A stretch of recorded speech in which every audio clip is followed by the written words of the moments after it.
the automobile held distinct importance and promise.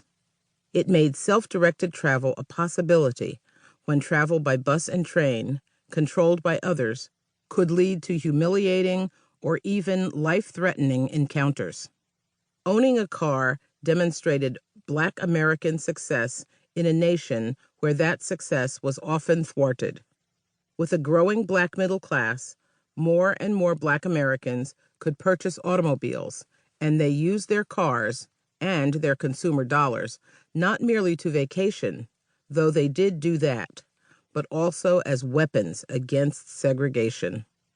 Even many who were not in the middle class found ways to buy cars, seeking any alternative to public transportation, since they were often barred by law and custom from securing mortgages and buying houses.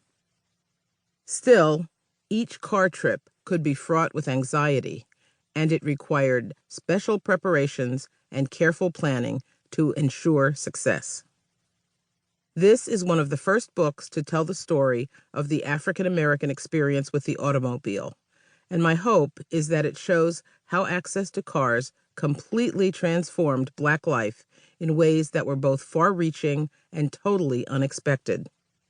The automobile expanded the freedom of movement and the opportunity to travel throughout the country for all Americans, but this freedom meant something different and often simply more to Blacks than to whites.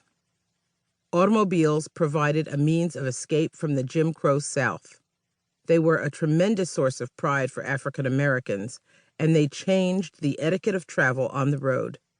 Most important, the automobile became a tool in the battle to end discrimination in public accommodations. From the founding of the Republic, the right to move about without restrictions and at will was considered fundamental to basic civil rights and American democracy. In the 20th century, in the 1920 case of United States v. Wheeler, the Supreme Court affirmed the entitlement of every person to move freely from place to place and state to state, a right denied to African Americans.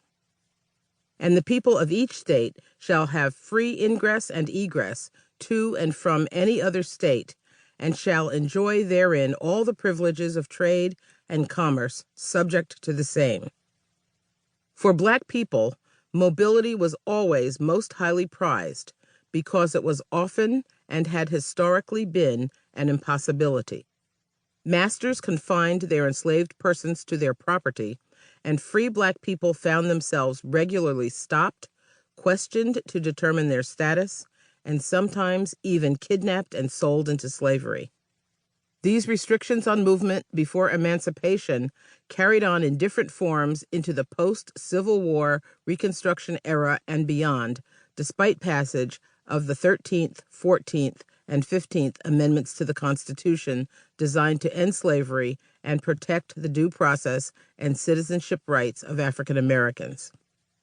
For much of the 20th century, many white Americans felt comfortable denying their Black countrymen not only the right to travel freely, but also the ability to use public accommodations.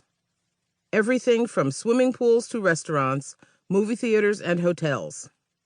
Black Americans attempting to exercise their rights as citizens faced Jim Crow railroad cars and buses, segregated taxicabs and water fountains, even separate sections in public libraries. A tradition of deeply entrenched racism, including baseless fears about Black men being dangerous and the idea that all Black people were naturally inferior, fed beliefs that African Americans should be literally kept in their places and restricted to segregated neighborhoods. The physical separation of Black people from the white population excluded African Americans from quality education, housing, and employment, and also reinforced notions of white superiority.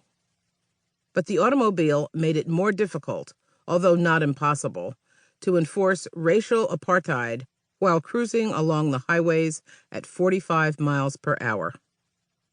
The growth of an automobile culture changed the physical environment as well and made reliable roads essential.